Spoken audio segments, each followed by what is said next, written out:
here, Francois. Right now, we are here for Free to Be Us. This is the third episode, and guys, I am so excited. We have a special guest coming on, Miss Danida. She's got a powerful testimony. We got Kiwi the Diva coming on, and we got hey, Pastor Jamal. Let's see, I'm trying to get as well. But while they're getting on, because I think I did ask them to join, I want to tell you a little bit about what. Hey, Hi, how are you? good. How you? Well, we Yeah. here. But anyways, like I was saying, this is our third episode. Kiwana joined in. I'm trying to see where Danita is, but okay, let's see. Bear with me for just a second. Okay, hey everybody, look at all these people joining. Let me not forget to wave at you guys. But so yeah. Hi, Julie. Hey. Yes, three powerful women. It's so good to see y'all beautiful ladies. Let me tell you something about them really quick. I am inspired by both of these women. They both have powerful testimonies, and it's just an awesome thing. Hey guys, it's such an awesome thing to be able to connect with them and to be able to have different perspectives, but we all can come together and just tell our stories so that we can help somebody else. So, of course, This is Free to Be Us. This is the third episode. We coming strong every month. We're going to stay consistent with this thing. But Danita's going to get into her testimony soon. But really, the basis of this is learning. I think the biggest thing is forgiveness. Learning to forgive others who have wronged us in the past and the experiences that we have gone through. But the biggest thing that I'm going to touch on is learning to forgive yourself. Not living in that shame anymore of the things that you have done, things that you have that you had control over, that you allowed to happen, and the things that you got into. I think that was my biggest thing, learning not to be ashamed of those things and walking in that the mistakes that I made me who I am today. Right? That's right. So that's what we're gonna get into. But I want Danita to I want to ask her a few questions. I want to know, like, I know you, but I don't know you. Like, I want to get into what is your background and what have you went through in your life, and how have you got to the place that you are now. Yeah, so girl, share us a little bit. There's a lot. I don't even know where to start. What is it that you would like to know? Maybe that'll be easier to start, because my life is like everywhere. Right. I guess, what was your childhood like?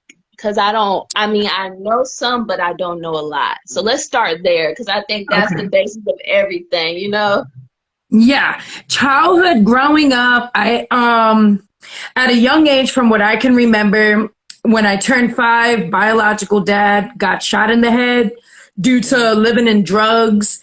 Him and my mother met while it's weird how they met, because she got robbed. She got robbed in her house. And she knew it was him, and he ordered people to rob her. But when she confronted him, he ordered everybody to bring it back. And for some reason, they were attracted to each other like that. Wow. It's weird. My mom said that she fell in love with his smile. And I told her, like, that's weird, Mom. But that's how they got together. My mom never touched drugs, but he was a big time person in the street with drugs and had a lot of enemies and made a lot of money. He was very rich and wealthy, but with drug money. Gotcha. Well, I remember turning 5 February 1st, and 19 days later, all I remember was being on top of him of a coffin, wondering why Dad's face is hard. I remember wearing a white dress. And later on in the years, they explained with the whole drug money that he was set up by people he knew. They even stole from other kids too, whatever he left in his safe. People knew the combination, I guess, and they stole everything from him. Technically, we're supposed to have like houses and cars left, but my mom always told me, don't ever touch anything that was bought with drug money. That's Yeah. hard. And I was never interested in the houses in Puerto Rico or upstate, and I never honestly wanted nothing to do with it. I never touched it. I was always looking behind my shoulders because I always felt that, oh, I could be next. If they can kill my dad for being known for who he was, then it's like, maybe they want to like knock all the kids down too. Mm-hmm. Sure enough, I found out one of my brothers, Demo, got shot in the back also. It was pretty much like a hit and run. They accused him of being somebody else. And he was just getting out of school when they shot him in the back. He's alive, but he's paralyzed for the rest of his life on a wheelchair. Then my mom explained how life was with dad, which was very violent. I was conceived and my older brother is conceived through rape. And she told me that, you know, when she was homeless with my oldest brother, she was living on top of the roof in the projects. She didn't have nowhere to go. She got tired of, you know, getting beat on, lied on, raped and all of this stuff. That's pretty much like being violent. I remember she met my stepfather and everything was great, but we didn't really get along. It was very tough growing up at home because there was a lot of mental abuse. Yeah. Everywhere I went. School, I was getting bullied for being a girl who's developed. I didn't really have friends. I felt all my friends were my teddy bears and Barbies. Yeah. And my one older brother at the time, and all the rest of my friends were invisible. That's how I felt growing up. Yeah. We were always being watched by a babysitter. Mom and stepdad was always working, but that's when my innocence got stolen from a babysitter's husband. That's the start of like being traumatized because you're not taught in church about self-control when you have an orgasm. And I remember being a child feeling this stuff and taking every object to myself, trying to feel that same thing that I didn't know what it was. Yeah. I remember telling on the guy to his wife, and I got punished for that. You know, so being punished for that, I never told my parents, never told my brothers. It always happened at nighttime when we shared like a mattress together, me and my brother at nighttime. He never knew he was sleeping. That was the start of being traumatized at night and hating to take a bath. My family told me I was very rebellious growing up. Nobody ever knew why. Mm-hmm. Another incident was from another family member where it's like, I remember always playing hide and seek with my cousins and siblings, but the man always had an excuse to always bump into me to touch my stomach. Mm-hmm. You know, it's like always having a touch, you know, or when I was playing behind the couch, he would sit where the couch was and reach over behind to try to like, hey, can you catch my hand? And I always used to do this because I never wanted him to touch me or catch me. But every time he caught me, he always touched me in a way that was perverted. Wow. You know, so it's like back to back, it was always like that. Getting bullied by friends, getting picked on. I hated being a woman. I wanted to be a guy because I thought that was an easy life. Growing up, lost my virginity, I think at age 14. I was in and out of school, dropped out. What led the whole, I also had my oldest daughter. That was also through rape as well, too, because he just couldn't take no for an answer. It was a great relationship, but I took his virginity. So like me, when I was a child, I didn't know about self-control. He too didn't know about self-control. And it was like, he always wanted to feel it. And I remember waking up always like, nah, chill. You know, I don't want to. Or when I'm asleep, I woke up with him on top of me. So he wasn't respecting my boundaries or no. I remember where that was leading up to when we had our first child. She was 6 months old. that's when I had dropped out. I was about 18, 19. I had dropped out and I was like, you know what? I just want to get money and go look for a job. Mm-hmm. Nobody taught me what to look for with a job. Sometimes me and my stepdad were practice. And mind you, yeah, our relationship was crap back then Mm-hmm. until we started serving Jesus and all Yeah. the verbal abuse got better. Our relationship as a family now is better, by the way. Praise God. Yes, Lord. But I was still rebellious with everybody because going through so much issues of men raping me, people molesting me, then I'm getting bullied. No one was there protecting me. And all Yeah. I wanted was to feel loved and protected. Mm-hmm. So I wind up leaving my parents' house. But before I left, I found my first job at a car wash. And at a car wash, I never worked before. And they were the only ones out of like gas stations and other stores that wanted to hire me. And I thought it was cool that they wanted to give me a chance. They told me I was going to make like $2.35 an hour. I was like, all right, cool. I thought that was normal. Yeah. But I was surrounded by a bunch of illegals. I didn't think anything of it. I just thought that was normal. Mm-hmm. But I was like the only American Hispanic there that spoke English. And I always thought that it was weird that a lot of people, the services, they wanted to come to me. And I'm like, why? But I made probably the most money because I spoke English. People were like, well, you can understand me and I only want your business. I never understood why the managers and the workers always pushed me to work from like 5 a.m. to 11 p.m. It was Wow. making them money. I later found out it was using me to make money. Mm-hmm. I fell in love with my first older man. I left my first baby daddy.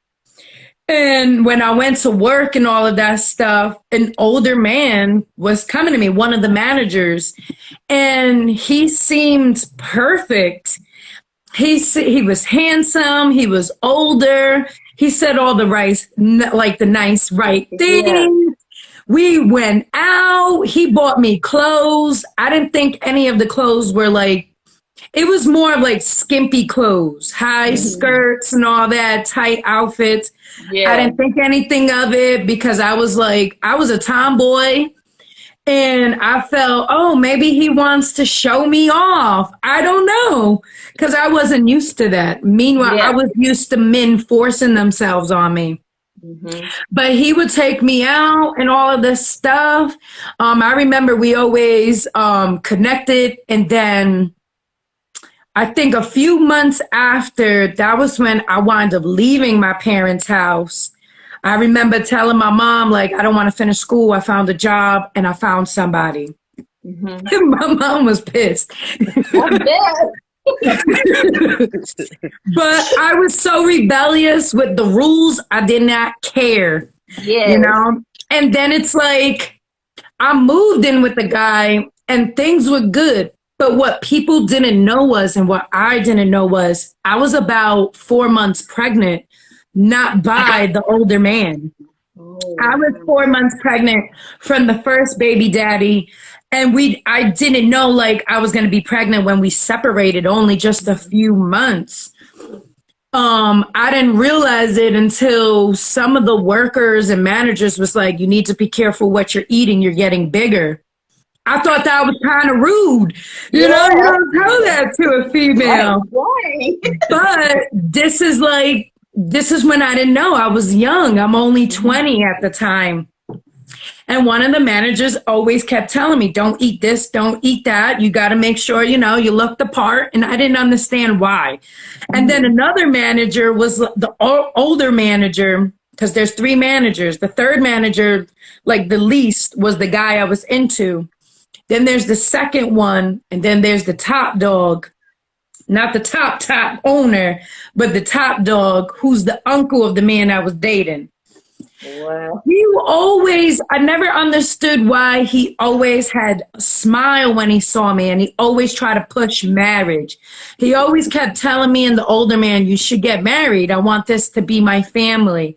Didn't understand it. And I felt, oh, they all loved me. They're giving me hours at work. I'm making money. People want me as the worker to clean their cars. It felt great. This older man is interested in me, and I should have known, but when I found out I was 4 months pregnant, I did tell the man, and he knew. He's like, that's not mine. And I'm like, that I can agree it's not. Yeah. But we were into each other for the first few months, and I was already living with him. And I remember he told me, like, you need to get rid of it. If not, I'm leaving you. I left school. I left home. I didn't have nothing. This was the first time moving out of mom and dad's house. I was petrified, and he convinced me, that was my first abortion ever. I don't know nothing at that time about abortion. No one taught me anything about that. You just only know, like, don't get it. But I was so petrified that he was going to leave me alone. I didn't know how to survive without my family at the time or whatever. So he wound up gathering some money. I remember it was like $700 cash. He told me that we needed. And I was like, why? He was like, because that's the only way they'll do the procedure if I have $700 cash. He found some place in Manhattan. I don't remember where, but I remember staying at a hotel for 2 days, and because it was a 2-day process. I knew nothing, mind you, about any abortion. I didn't know what to expect. At that time, I didn't know it was a pill that you could pop also. I took the procedure where they put sticks in you and they open you. And then on the second day, while you're open, they make you take something where it stops the child, like the heartbeat and all that. I was petrified. And I remember going down under, not knowing what to expect, and waking up out of nowhere surrounded by a bunch of women, other women. I felt the emptiness in my stomach. It felt weird. It felt really weird. And I felt like someone ripped something out of me, Yeah. And I just remember the nurse coming in with a whole bunch of females who were crying as well too. And she was like, you need to drink a bunch of water and just eat crackers. In a couple of hours, you'll be fine and you got to go. That was it. That's all I remember. It was just like that, It was a business. So when I wound up leaving back to the hotel, I felt, crappy. And there's usually protesters who have like their magazines on pro-life. I didn't know nothing about that neither. No one's taught me that. Yeah. And I remember seeing the booklet of a 12-week-old baby. And I was like, oh, snap. I was about 12 to 16 weeks. And I broke down because my hormones and all of that was just messed with. And the emotions were crazy. And I broke down. Yeah. Because I was like, yo, that's the baby, the size and the way I just did this to. And I remember the man was holding me and comforting me. And I felt a little better, but it was in my mind. So we went back home hours later. We traveled back. And then I remember laying in the bed because, you have to rest and all of that. I wasn't feeling well. But then that's when the man came on to me. That's when he was like, he wanted to have intimacy.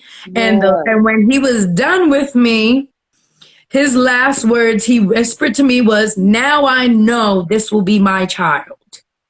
Sure enough, I got pregnant. I got pregnant with my oldest son. Yeah. And that always has haunted me for all these years because now my oldest is 16. And later on, he was violent. I remember him accusing me of cheating, and he's from Guatemala. Mm-hmm. And the way they are, he always had a machete. That's the Yeah. type of man that I was with. Wow. It was like if a man was talking to me, he pulled out the machete and he went after the man. He almost chopped someone's head off. Oh That's my. how it was. My parents had no clue what the heck I was going through. I was still Yeah. living with this man.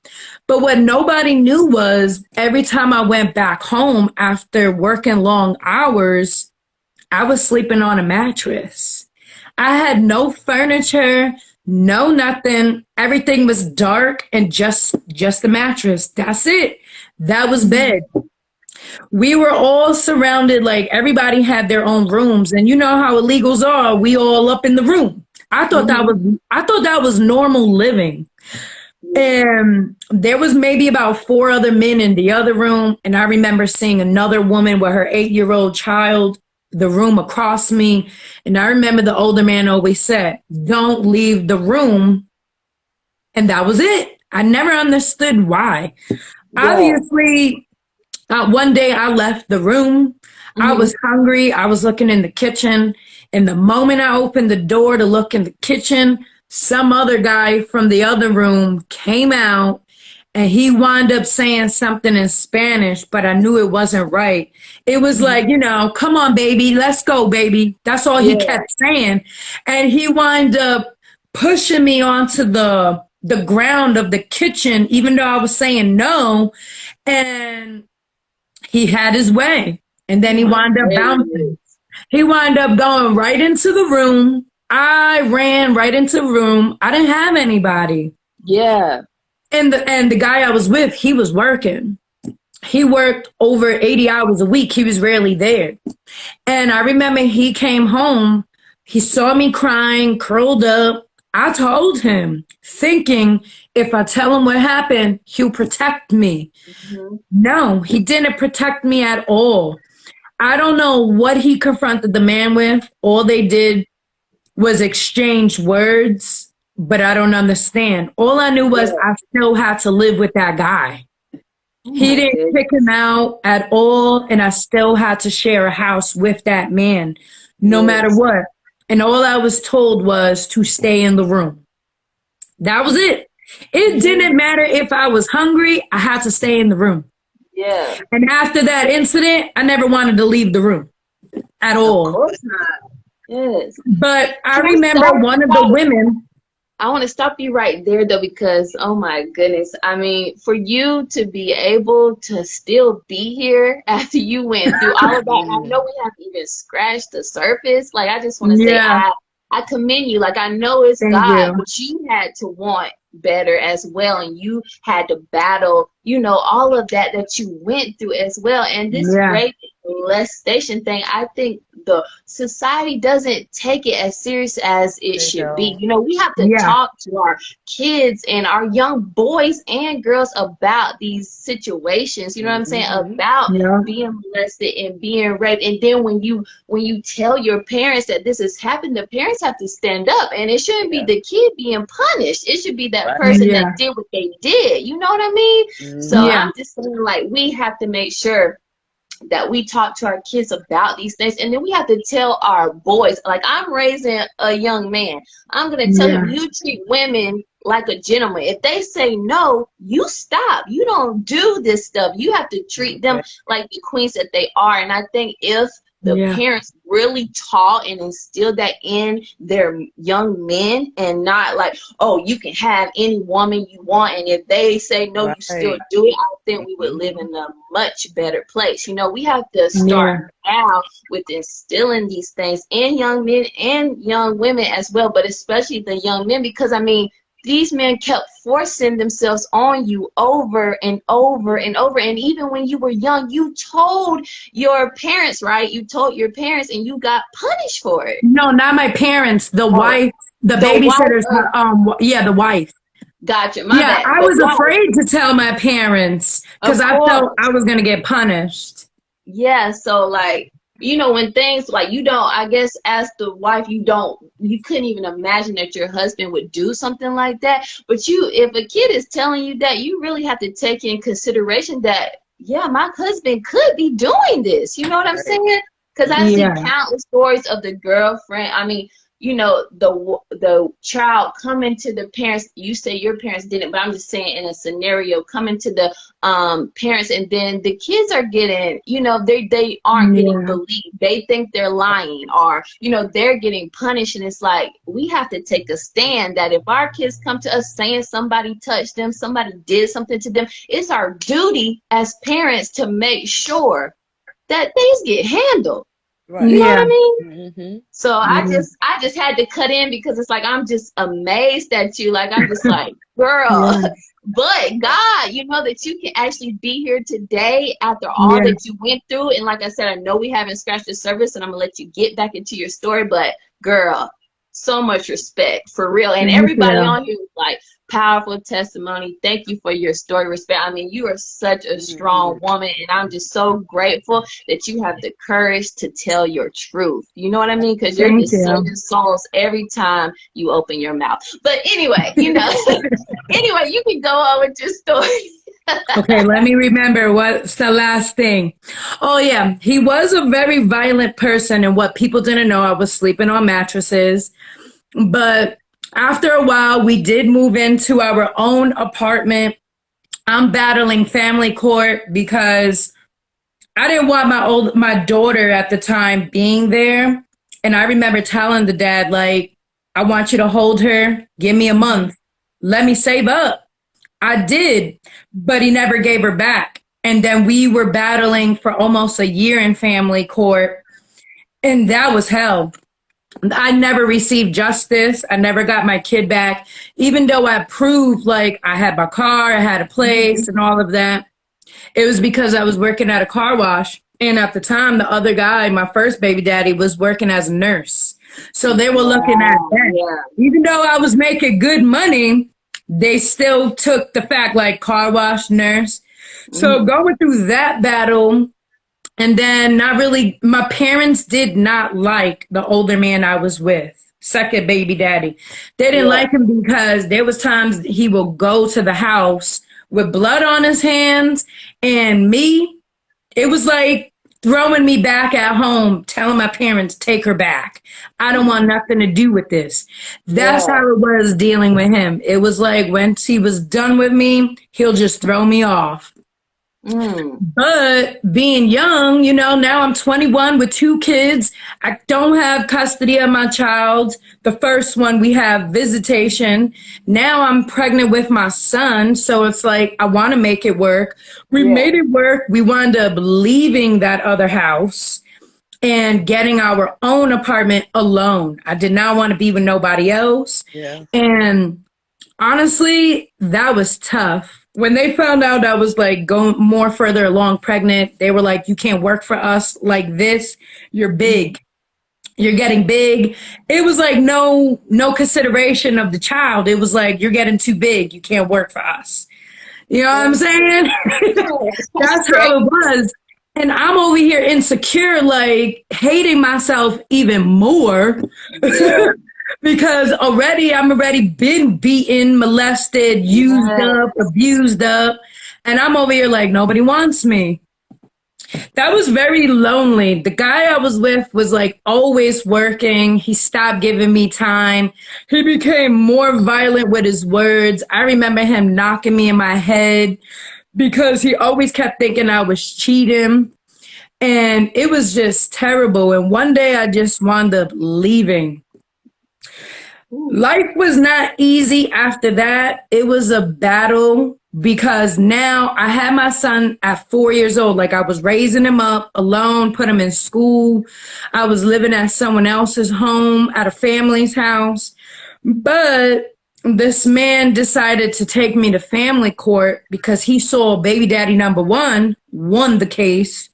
So they decided to team up against me, speak some type of lies, and I lost my kid. They Mm, wind up using someone else's criminal background where I lost my child. So now it's like, don't have my two older kids. Now yeah. it's like, it was like darkness was taking my everything, which was my Mhm. kids. Yes. That was tough too. I probably went to court for each kid maybe about 4 different times and didn't win none of them. Oh There my was just no goodness. justice. There was no justice at all. I spent Mm. multiple years fighting back and forth. But the one thing that I noticed with both of them was they allowed me to see my kids only if I sent sex videos, pictures of my body, and pretending that, I want them. That was the only time I ever got to visit my kids. That was the only time I could hear a voice on the phone.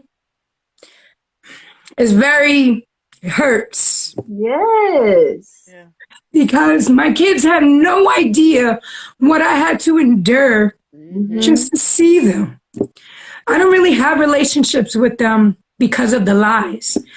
My 18-year-old daughter, legally, her dad wound up dying last year. The moment God led me to tell him, like, I forgive him for everything, 1 year Mm-hmm. later, he died. He wound up dying with sickness. He died with COVID.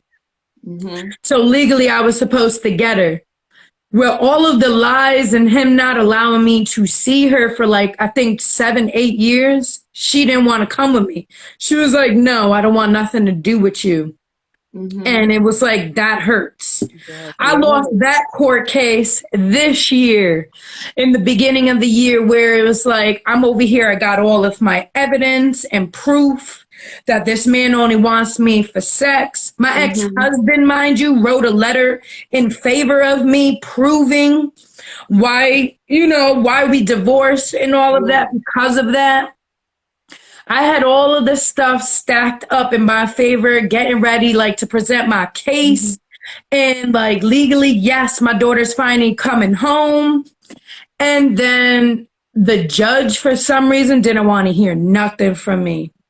It was like the moment she found out I didn't want to give up my daughter, the first word she said was, shame on you. Shame on you. And I was so confused. Oh my That was goodness. when my heart dropped. I was Yeah. like, I'm not going to win this. I may win spiritually because I still had peace, but I Mm-hmm. knew the moment a judge told me that, I was like, I'm not going to get my kid. And I didn't. And it turned out like behind the scenes, God showed the vision that they were whispering to my daughter's ear, letting Mm-hmm. her know that I didn't want her. They were telling my daughter I didn't want her. I was broke. I couldn't afford to bring her to college, so she didn't come home. Yeah. The good thing that I do know that gave me peace was God was letting me know you're not going to be held accountable for all of this because they Yeah. didn't allow you to raise her. So whatever she's doing, Exactly. I'm not held accountable. He also let me know deep down inside my daughter does want me, but she's afraid of losing me, so she's not attached to me. Mm-hmm. Yeah. So now with the man, my 16-year-old son, that man still has my son. So I'm still waiting for God's promise when he said, don't worry, he'll come back home. You I will. don't know Mm-hmm. how, You but I've will. been holding on. Yes. I blocked all of that side of, working at that car wash for a reason. I was like, I just don't want to deal with that life. Until a year and a half ago, I was taking a nap and God woke me up and he was like, if you don't speak the truth and get justice, you'll be held accountable on every single woman and child locked in chains in the basement. Ooh. And I didn't know.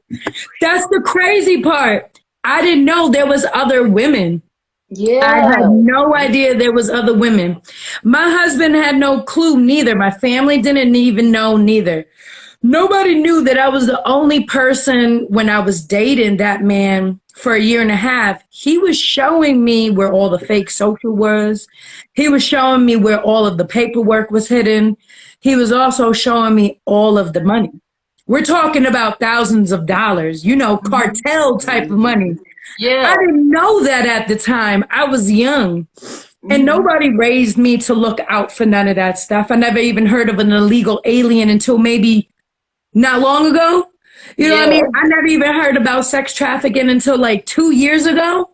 That's when I started finding out that they groomed me to while they were using me. Like they were using me to make that money. And all that money is providing a bunch of homes for a lot of these illegals to do whatever they're doing inside of them. Not all of them, but God confirmed it through my husband that there are lots of women and children chained in basements. Yes. And I remember when God told me I'll be held accountable for not speaking that secret, it scared me. I was like, Lord, I blocked that side of my life. I didn't even know that there were so many of them. I'm going to need your help. How do you report any of this? I know nothing about this. 3 strangers out of nowhere hit me up when I asked, does anybody know that hotline for sex trafficking and all this stuff? And 3 different strangers provided me that info. So it was like God was guiding me, Yeah. letting me know. He was like, get a pen and get a paper, write everything down, write your confirmation number down, give them every single information that you do know. He helps me to remember the most important details. I remember the owner's name. I'm the only one who knows where everything is hidden. No one's allowed to like go to certain offices. I remember I was the only one. And I reported all of that. And I remember before that dude Trump, President Trump, before he left office, God was like, I need you to write a letter to him. And I'm like, I don't know nothing about presidency and writing letters. I don't even know how you write. I'm a dropout. So my husband, who was doing college, he was learning how to type and all of that. So he helped me type my letter. And when we sent it in, I guess after a few weeks, my husband wound up getting a dream for a confirmation that he got my letter, that Trump wound up opening my letter. And now there's a huge investigation. Wow. And it's like, but God told me, he was like, they're not going to know that it was you. I have you hidden, but in time it will come down and they will lose everything. And it has to reach the Supreme Court. I don't know when, I don't know what's going to happen. All I know is I did my part. That's right. And I remember the day I wound up speaking all the secrets and reporting it. I woke up the next morning and I remember praying, and it felt like a big chain broke. I felt like my neck, something broke off of me, and I fell on the floor. It was weird. I've never had that encounter in my life, but I remember breathing. It was like the biggest, deepest breath I ever took. And every time I drink water, it tastes so pure now. It's like weird, but it was like amazing. And all because I spoke my secret, and it was like, that's how you remove mountains. And now I'm waiting. And God's been helping me remove each mountain and all of that. My biggest mountain that was removed was baby daddy number 1. I'm glad he did know Jesus. I'm definitely happy about that. But that issue, he's gone. My ex-husband, we're now like good friends with my husband and his wife. We help one another out, and he was my biggest enemy. I did that man dirty though. But then at the end, when I repented, he did me dirty. And it was terrible. Sharing a man with a side chick is not cool. I'm going to tell you, it sucks. And I'm glad all of that is honestly behind us. Now he's helping me out with our daughter. This year I got justice for my youngest son. His father was a narcissist. That man took my life when my placenta exploded because he caused stress. And I wound up dying in the hospital. And I remember the last words I heard was, my son had 30 minutes to live. That was it. Everything was black. And I remember coming to, having a deep breath. And it was like I kept breathing in and out, like going out. I was living, but then I was going back in and out. And I remember being surrounded by many doctors. They didn't know what was going on. Turns out whatever they were giving me, I was overdosing. I didn't understand them when they were, all these nurses was like, we never seen an encounter like this before. And I'm like, what are you talking about? Nobody was telling me. Little did I find out was I died. I didn't know. When I got when I was taking when on the third day I was holding my child, my son, I remember I took a picture. Mind you, I have not seen myself in the mirror. I was stuck on a bed. I looked at myself, and you know how dead people look, swollen? That's how I looked. I didn't understand why my face was big and droopy. I didn't know until I wound up getting confirmed of what happened. It still didn't click to me, though. It's like weeks later, that's when things started clicking. Just like when it comes to sex trafficking, it's not what you think, what you see in the movies. Most of the time, it's just working at a regular job, and most of the money they're using you for is for doing that dirt. I didn't know that until God started revealing the nasty stuff, what was going on behind closed doors. And it's not all illegal immigrants, because some of them were really nice. But it was like, there's a lot of them, and they're like all surrounded. But I'm glad a lot of it is like, I'm at peace knowing that a lot of the women and children are going to be set free. All because I took courage and faith, and I spoke and I'm setting people free. All because I wanted justice. That's right. So how did you get where you are now with everybody failing? So Tierra and I were talking before. Your story is basically from victim to victor. So how did you get to that point? Amen. So how were you able to, I guess, get past all of that? Like, it wasn't easy. What you went through would have took themselves out. They wouldn't even been able to make it, girl.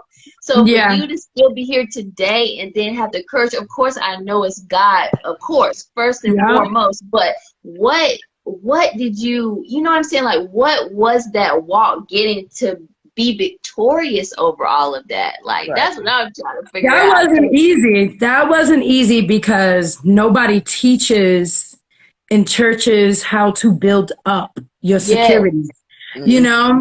We all know our insecurities are taken from people, and I got devoured. But nobody was teaching me how to build that back up. No one taught me self-love. People didn't give me the time of day to know what that was. In the beginning I remember when I left the last state I was in, Massachusetts, before I came to Pennsylvania, I left my last abuser. It was like, I told God, if this man is cheating on me again, I'm out. And he wound up still cheating me. It was like 8 different women. But it's not that easy leaving somebody you're stuck and glued to. Mind you, we weren't living together because he violently put hands on me. So by law, he wasn't able to be with us. But when you're broken, it's like you're attached to the toxic. And it's like super glue. You cannot get unstuck for that. But one day I said, you know what, Lord, since you confirmed that he's playing me still, I'm out. I gave my 2 weeks notice to my job. I left my home. I gave everything that I owned for free. I left the church I was establishing. I left everything. I remember traveling to Pennsylvania with a little bit with my 2 kids, with nothing. And I said, Lord, I'm in pain. Are you real? And I remember seeing in the clouds, I still got a picture of it, and it was written, I love you. That was it. That was it. And it was like, okay, that was my peace. I had slept in couches. I slept in hotels with my kids, working at Panera Bread, trying to like make it with my 2 kids, save up. And it's like, that was not easy at all because, you know, when you're staying at someone's house, you're overstaying to them. Mhm. And it was like the pressure was so on. Mind you, I didn't know anybody out here in Pennsylvania. Mm-hmm. Nobody. Only my ex-husband was living out here. He was the only one who actually gave me his couch. I thank him to this day, but then it was like I had to go. And little did I know when I was living in someone's basement, I was renting a basement. I remember writing down what I wanted in a man. I was like, and I kept it real. I said, Lord, as a woman, I've never been alone before. I've never been single for long. I've been with many men. I've had my women. I don't want to be alone. I want a real man to be a family man to protect me and love me and my children. Yeah. But I don't know how to do it. And I'm sick and tired of these men that you keep giving me. But he was like, it's not me giving it to you. It's you. Yeah. Just you're comfortable. Yeah. You know, you keep attracting the same men. Get out of your comfort zone. And he was like, just give me one chance. I said, I'm gonna give you your chance, your one and only first chance, because I know I was doing it all on my own. That next morning, my daughter woke up and she was like, Mom, I had a dream and the Lord wanted me to tell you you're gonna change your name. She took out pencils and paper and she was drawing the 2 stick figures. It was like 3 crosses and a rainbow. And I saw the name David. And I'm like, who the heck is David? Because I don't know anybody. Yeah. I didn't know nobody. I didn't know. That was the first time my daughter ever revealed a dream like that to me. She was like 4 years old. That's never happened to me. I still have that picture too. I didn't know what that meant. So while I was going to work, getting, you know, saving up, doing my deliveries at Panera Bread, there was a guy named David. But it didn't click to me because he did not look like the man I would ever look at. Yeah. No, as a Hispanic, it was like I was always attracted, like you either going to be black or you're going to be Hispanic with the fitted. This man was the whole opposite. He was white. He had blue eyes. And at the time, his hair was so long and black. It was up to here. His beard was long. And I would never look that way. I never did. But what caught me was he was the only one who loved Jesus. And he had the brightest blue eyes that glowed. That's what caught me. I was like, Lord, this man's eyes glows like mine and like those who are saved. And we started talking and all of that. It still didn't click to me. I was over here sitting down, having lunch. I'm like, you know, my daughter's talking about I'm going to marry a David. I'm like, your name David, but I don't think I'm marrying you. And he was just looking at me like, what? You're crazy. But little did we both know was about 4 to 6 months ever meeting me, God gave him a dream, a visual dream of me and my children, letting him know this is going to be your wife. But it didn't click with him because that man is always forgetting stuff. ADHD. And me too. We both have it, and I'm always forgetting a lot of stuff. But when we started talking, it was like we knew. I was like, wait a minute. You're the David in the drawing. And then he realized I had 2 kids. The 3 crosses represented in our 1 month, we were spiritually married. It was like we knew. The first cross represented spiritual marriage. We moved in with a friend on the couch to start stacking up and saving up for our own place. 2-month anniversary was the legal documents at court to go get married. Then a year and a half later, it was August 25th, 2018 was our little celebration. And that represented the third cross that was in my daughter's drawing. And that's how we've been together since. Oh my God. I made him cut his hair though. Well, I cut his hair now. Nice Yeah. and shaved, and I cut his hair. But that's how we've been together. But before we celebrated the marriage, God was like, you gotta let go. You gotta let go of the unforgiving stuff. You have to let go of the trauma. I know they caused you pain, but you gotta let go before you step foot on my altar. It took 2 days out of nowhere. People were calling me left and right, asking me for forgiveness. I was calling people left and right, like, I forgive you and all of this stuff. Me and my family were getting a lot better together. We were like bumping heads. Everybody in my family was bumping heads. They didn't know me. They didn't know why. They didn't get to know me, like, why I was so rebellious. But it was like the day of the wedding, I was free. I was free in the celebration. Everybody was in joy. I remember before the wedding, God showed a vision and already showed my husband how the wedding was going to look. He already knew what the colors was going to be. He knew who was going to be there. And my husband was like, what's cool was he saw when me and him walked the aisle that the roof opened, and he said there was a huge bright light looking down on us with a bunch of angels watching us walk down the aisle. And I was like, that is cool. I've never had that in my life. Yes. And that's how we established, like, the peace was letting go everything. And I've been free ever since. Oh my. And our wedding was proof, the gathering of the table with the enemies. Everybody who couldn't get along, didn't get along, was sitting in unity, rejoicing with joy and love.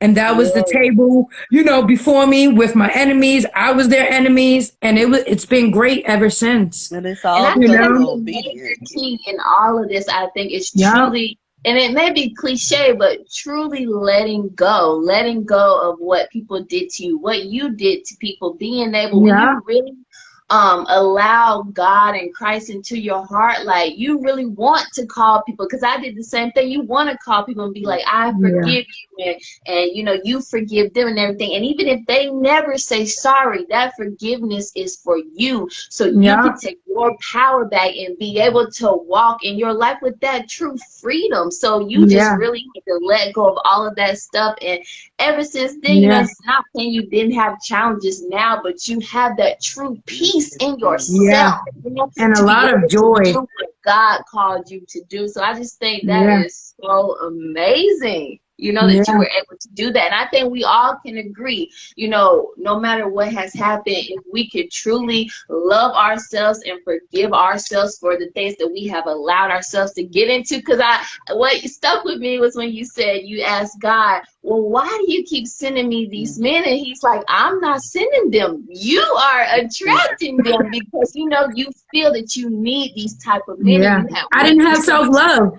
Yeah, exactly. And I think a lot of women feel that way. They stay in abusive relationships, whether it's physically, mentally, emotionally, because they feel that they will not find anyone better, or they have certain, I want to, my man has to be this height, my man has to be this color, my man has to have these muscles or whatever. But it's like, but what if that's not for you? What if God wants you to have a slim man or a short man or a man who's really smart? But we can't put, what God has for us in a box, because if you, let's say you was like, no, you was looking at David's outer appearance and what you usually don't go for. What if you didn't accept him? Who knows where you would be right now? But you chose to go out of the norm of what you usually dated, and you really held on to you know, what your daughter was saying, that the man is named David, and you really took that and you know, submitted to this man, and now look, y'all have a beautiful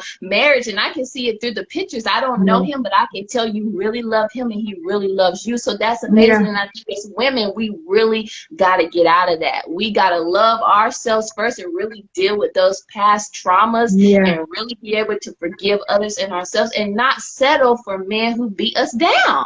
Not settle for men who put their hands on us. Not settle for men that do these things to us, because we are the prize and we are the queens. And not saying that the men aren't kings or whatever, but if you're not you're not acting like a king, I can't really respect you as a king. You know, like we as women got to be able to be okay being alone and working on ourselves, and then knowing and believing that when the time is right, God is going to bring that man that's going to build me up, that's going to support me, that most of all loves Christ and want to serve him. You know what I mean? Exactly.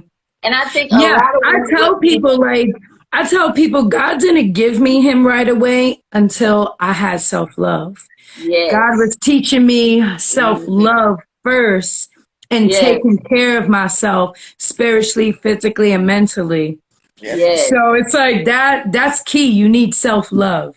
Big time. And you can't really love anybody else fully until you love yourself. And I used to jump in relationship because I did not love who I was. I couldn't properly treat anybody, no one because I didn't love me. And we have to get to that point where we truly love that person inside of us, or we will never be able to really treat people the way they're supposed to be treated. It all starts with us internally first, you know, and that's what I really, the first True Free to Be Us, that's what I was really trying to drive home. Like, I probably said it over and over, but I'm so serious. Like, I hated myself so much growing up, and I allowed things and let people do things to me, and just really thought so negatively about myself because I did not love myself. And imagine if I was the way I am now when I was 10, 11, 12. Imagine what I could have done in those times. You know, I'm doing what I'm supposed to do now, but I would have avoided so much depression.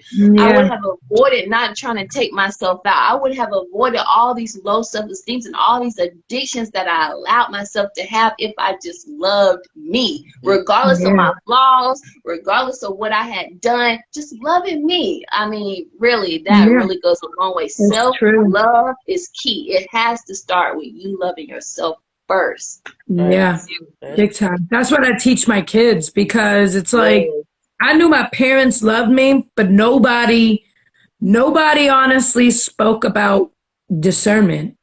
We didn't know what discernment was. Nobody talks about self-control. Nobody's equipping us with tools like, if somebody's a pervert, look out. Nobody's teaching any of that, you know. I thought it was normal. Like I said last time when you guys were live, I thought it was normal, all men supposed to have their way with me.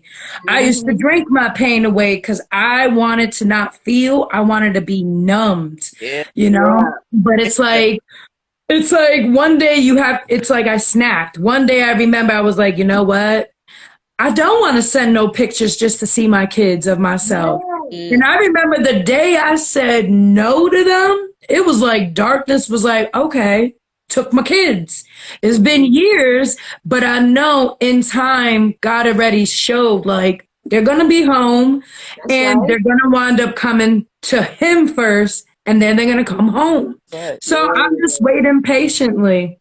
Yes, I believe, you know, that you did the right thing and you really wanted to be with your kids, and that was taken away from you. You know what I'm saying? So I know, since you're standing in truth, God is going to do what he said he's going to do. He is faithful. If he promised it, it may not come right when you want it, but your kids are coming back to you, and y'all are going to have such an amazing relationship that nothing is going to ever be able to break it. I'm telling you, sister, I believe that. Like you said, you don't know when, but he promised it. So if he promised it, it's going to happen, because God is not a liar. He's not a man. He doesn't just throw you away. You know what I'm saying? He said it's going to happen. And, you know, for you to just keep speaking, keep believing, and you did nothing wrong. You wanted to be in your kid's life. You know what I mean?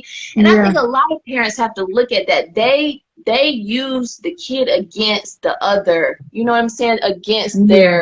their ex-boyfriend or their ex-wife or whatever the case may be. And that we have to understand that that Mm-hmm. really puts a toll on the kids. You shouldn't be Yeah. feeding the kids lies about the parents no matter what, you know, they Yeah. did. You know, you really have to make sure if they are good parents, you know what I'm saying, make sure that your kids have both parents. They need the mother and they need the father too. You That's know what I'm saying? They Yep. need both of them to be who they're supposed to be. And a lot of parents do that to their kids. I mean, they Yeah. really put them in the middle and they don't realize that the kids suffer because of that. And then the Yeah, parent who's being kept my away. oldest son definitely suffers. Like, I Yeah. remember he always glowed when he was always seeing me. Yeah. His eyes lit up all the time. He was always happy.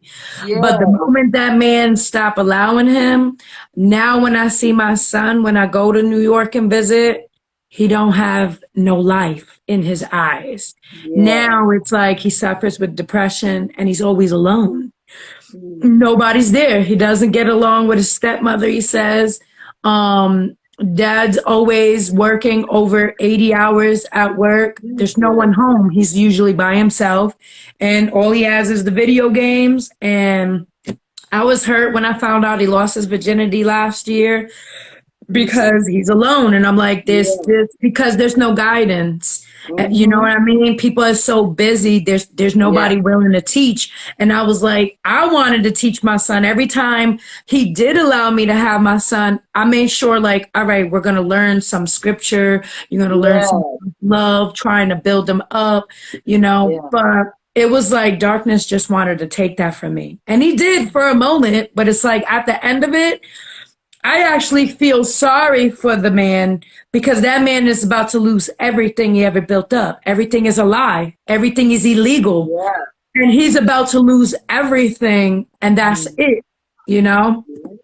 And When I you actually build feel things bad. on lies, it's gonna crumble, you know? Yes. But if you Yeah. build on truth, that thing is gonna stand Yeah. And firm, just you know? like my oldest daughter, it's proof when you whisper lies about another parent, they grow to have hatred. I Exactly. remember me and her had to sneak our relationship on Instagram. We were getting to know each other for 3 years. Everything was great. I remember she was like, Mom, when I turn 18, I'm driving to you first. And then once her dad died, I thought that was my true, like, yes, it's my time. I'm going to get my kid. That table turned real quick. And it was like, Satan was like, nope. He wound up using the grieving. The stepmother wound up continuing the lies in Mm. her ear, and her Yeah. father's family continuing in her ear that she was like, she don't want nothing to do with me or anybody. So now it's like there's no relationship at Yeah. all. I Mm-hmm. respect though. I let go. I tell people the hardest thing you could do is let go of your own. But I was like, Same. Lord, I know my children. I try to get to know my children through online, but a Mm-hmm. lot of the things that they're doing is very toxic, and I don't want that in my house with my youngest children. I Yeah. don't want the lying, the sneaking out of the house. I don't want the multiple sex. I don't want Yes. that. I want to Yes. protect as much as I love my older kids, I got to protect the children God gave me as a second chance now. You're right. So I had to let go of my oldest. It was like, you know what? I may have lost in court, but I'm still letting you go because technically I don't want that toxicity running and having my other daughter learn that. And same with Yes. my son. When I asked my oldest son, what do you want? He's like, I want to live a normal family life. I was Mm. like, do you want me to fight in court? He's like, no, I just want a normal life. And I left it alone. So Yeah. now when I visit him, we do our tradition of hanging out. Now we play cards. We take our pictures together because we were always doing that since day one, Yeah. and that's all I can do. And That's God all was you like, can do. God was like, make sure you continue to speak life into him because right now Yes. nobody is. No one Exactly. is. And keep So, praying for them. Like we don't realize yeah. how powerful prayer is Yeah. sometimes. It you know, sometimes prayer changes things instantly, and other things you got to keep on praying about. Yeah. Keep on Hey, praying I've been about. waiting years and I'm Yeah. still waiting. And it's like, nope, I know God is going to come through at the perfect time.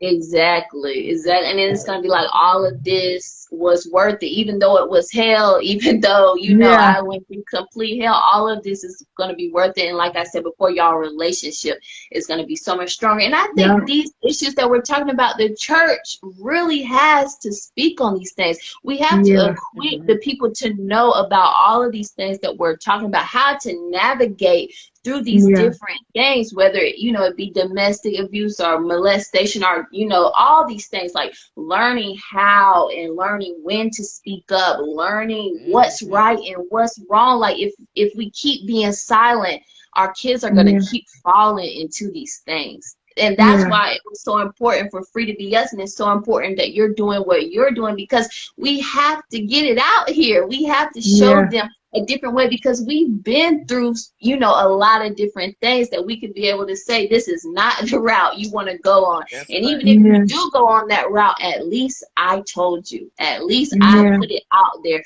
for you to know. Because how can someone know if we're not teaching them? We can't Yeah. expect our kids just to know. We can't expect the church people who go there just to know things. That's how Yeah. all of these things are happening now, because nobody's opening their mouth and nobody's building Yeah. each other up, not just kids, but even building up adults. Like, we want to Yeah. always judge each other, we want to always tear each other down. We are so quick Yeah. to argue on social media and Right. find everything wrong with everybody when so much is already going on. Why can't we Yeah. love each other? Why can't we build each other up? Like, I just don't Yeah. understand it, you know. Kindness is always going to outweigh hate. You know, Yeah. the light is always going to shine through the dark, no matter Yeah. how much darkness it is. So why create more darkness when we have the power to create positiveness and light? You know, Yeah. that's just the person I've always been. Even though I was out there doing my thing, I've always been like just this positive, genuine person that I just really want people to be who they're supposed to be, you Yeah. know? Exactly.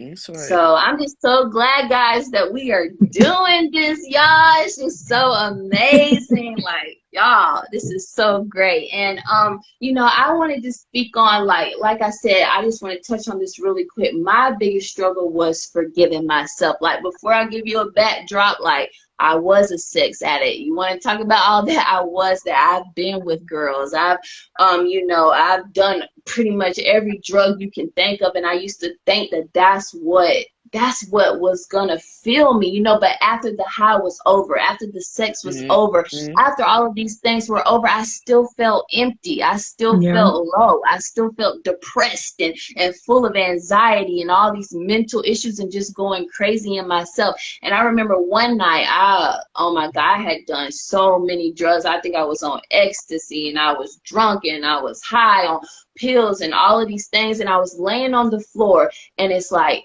I felt like in that moment, my heart was beating so fast. I just felt like it was about to explode. That's the biggest thing that I can think of. And I was like, oh my God, this is it. Like, I'm about to die. And I know where I'm going. I know I'm going to hell. I know I'm going to hell. And all I could think was, God, I don't pray to you. I don't know you. I've turned away from you. You know, you've been Yeah. trying to get me to come to you all this time, but I've just allowed myself to get further away from you.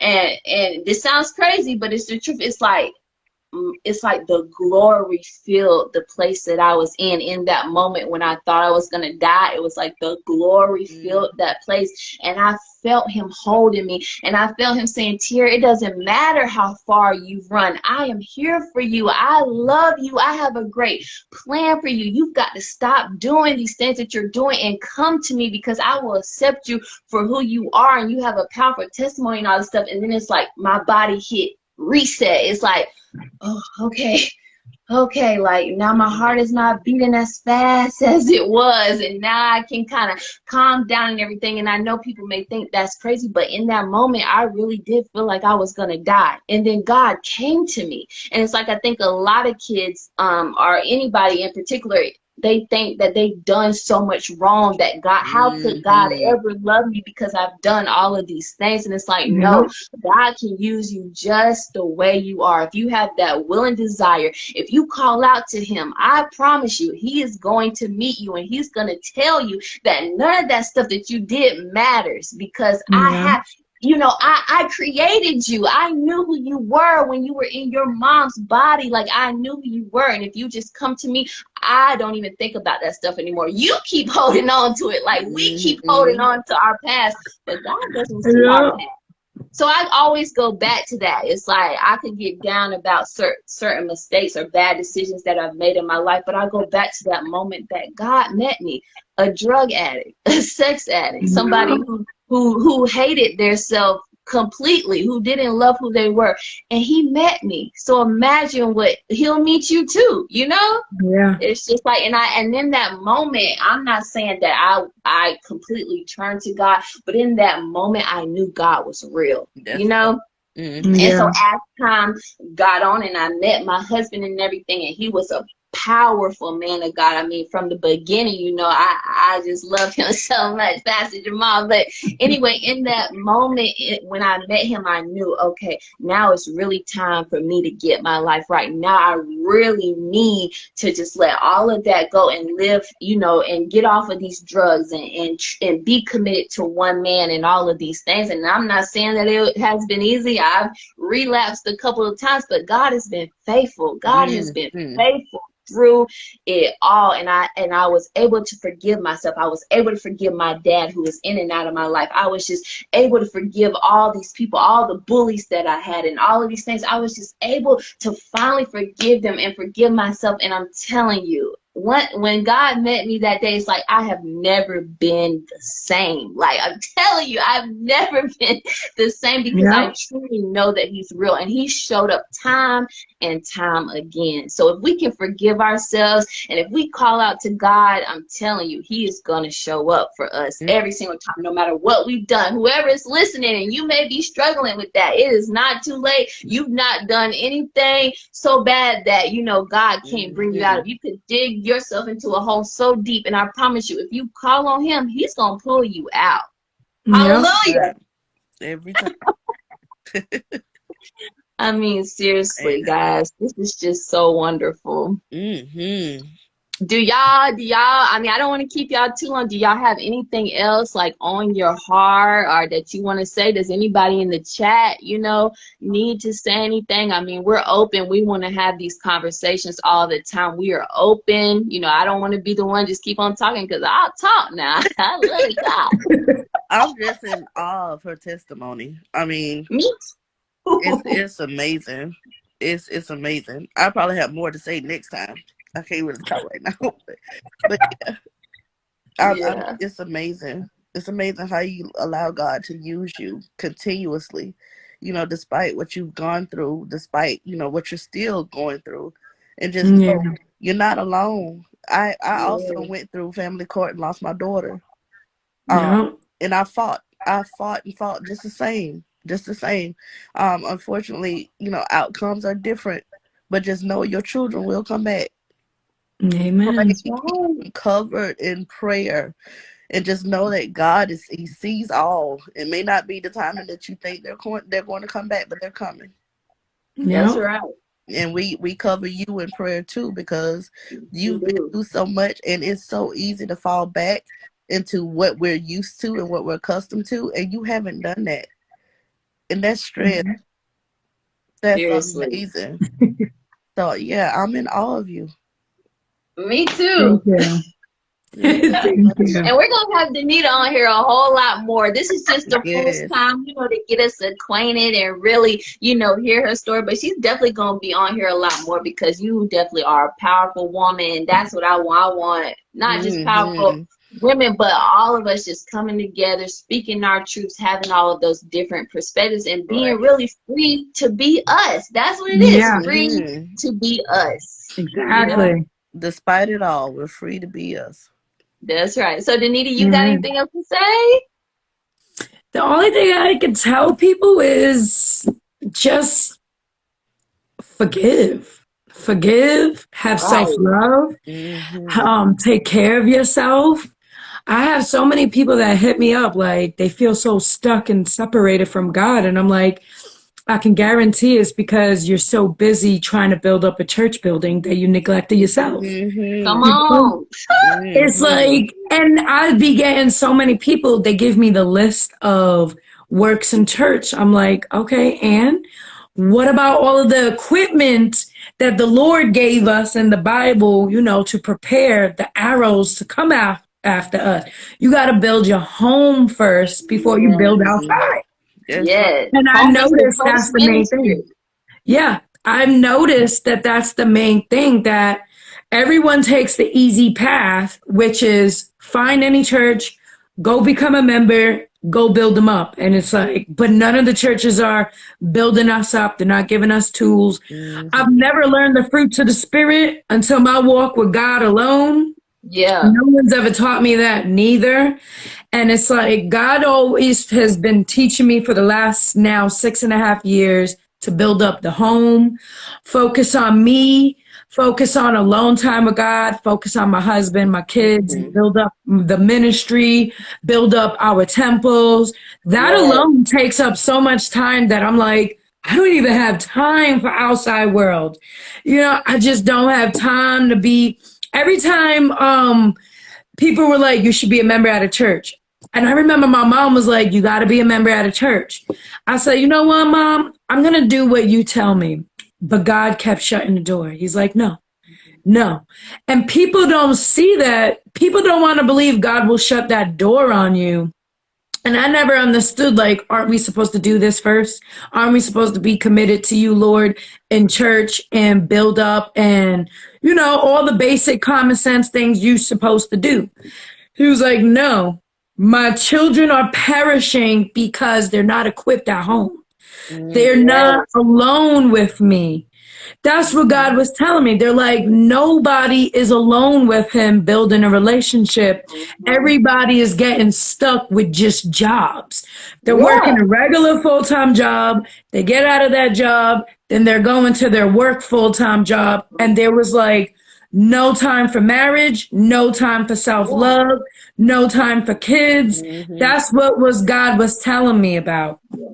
And it was like, you know what? God flipped the script. He was like, no, I want you to stay home, be with your kids, learn to homeschool. And mind you, I'm a dropout, ex-felon, didn't know nothing about it. Now I'm homeschooling my kids from day one. And I'm learning. It's like I'm redoing school from the beginning now. Yeah. So it's been great so far, day by day, my own schedule, you know, just building up now this ministry. And it's like, I would have never thought it would have been like this. I was always like, I'm an introvert. I don't talk to people. Yeah. I'm like, hi, bye. I've never been the type, like, I don't want to be attached to nobody. I've always been like very cautious on that. I rarely get out of my bubble. But God was like, how can I use you if you're afraid? How is my truth supposed to be spread if you're afraid of speaking? So it was like I started making videos nonstop. And after a while, it's like, and now I'm not afraid. It's like, but it takes time, you know? It takes time, day by day. Because I notice a lot of people are afraid. You know, social anxiety. Everybody thinks, oh, do I have to go talk to somebody about Jesus? And it's like, no, you don't have to. There's ways that God is going to teach you. That's why I made my shirts. I was like, you know what, Lord, without going to everybody, because I don't trust anybody, and I'm sensitive to people's spirits. I can like feel it. So I can't be in a crowd. You know, I'm like, I can sense so much. So I'm rarely in a crowd. So I'm like, Lord, what can I do where it's like I'm not feeling that type of spirits and they don't have to attach? That was when, you know, he was like, do the T-shirts, be a walking messenger. You don't have to talk, just walk. People always read shirts. They read everything. Just walk. And that's what I've been doing now for a You've year. been doing an awesome job. So, Danita, tell everybody where they can get your shirts because Pastor Oh, it's Jamal on my bought bio. one soon, and I love It's them. on my bio. It's on my bio, the link tree. Yeah, it's on Amazon. Danida World. Welcome to my Danita world. World, guys. Go get your shirt. They're awesome for real. Definitely. And she's doing a great work for the kingdom of God. So definitely Thank go you. support her. And I'm always going to support you, and I'm always going to share your stuff Yeah. and comment on your stuff and everything, because this is a sisterhood that we're building. Amen. And I just thank you so much, Danita, for being on here. I thank you, Kiwana, for being on here and starting this thing with me, girl. Much love to both of you beautiful ladies. I wish y'all the best in all you do. And one thing before you leave, I just want to recap on what we talked about. You know, Danita had a powerful testimony. I mean, I'm still like in awe. I'll probably be in awe for a long time, just that this amazing woman could go through the hell that she went through with all that abuse, with sex trafficking and all of this stuff, but still having that courage to speak her truth. And look at her. I mean, you can tell God is in her. She has that joy. She has that peace. And I love that. And then, you know, just being able, like I said, being able to forgive ourselves and let go of that past trauma, being able to know that God can still use us no matter what we've done. You know, that God has a great plan for us. If we woke up today, and I pray that we all wake up tomorrow, we have an opportunity to be better and do better and really touch somebody's life by the words that we say. So guys, keep speaking your truth. Walk in that freedom of being yourself, the way you are naturally, who you are, who God has caused you to be. Keep doing those things. Don't let nobody silence you. Don't let nobody tell you that what you're doing is not enough, because if God called you to do it, then you got to do it. What's for you is for you. And like Danita with her kids, she will be reunited. She believes that God said it, so that means it's going to happen. We don't know when, we don't know how, but we know it's going to happen. And I know all of us, especially her, is just going to be overjoyed when that reunion happens. And we're believing by faith that it will, y'all. So it will. I don't want to take up too much more time, but I think everybody, I can't really get to the names, but I think everybody who watched this, I think everybody who commented, deeply from my heart, it means so much to us. You know, I'm going to put this on YouTube. I'm going to share it to Instagram and Facebook. So whoever didn't watch it, come watch it again. I know I'm going to go back and watch it a bunch of times, because there's so many things that was said that I like want to digest it over and over. And there's probably things that I missed that I need to go back and listen to, because I love to learn, and I love to learn from other people and learn from their journeys as well. I'm like catching up to all these comments. I'm saying that, I'm like, oh my like God. So small. Yeah, I was so intrigued by what you were saying. Like, I was trying to wave at people, but I'm like, hold up, I need to hear what she's saying.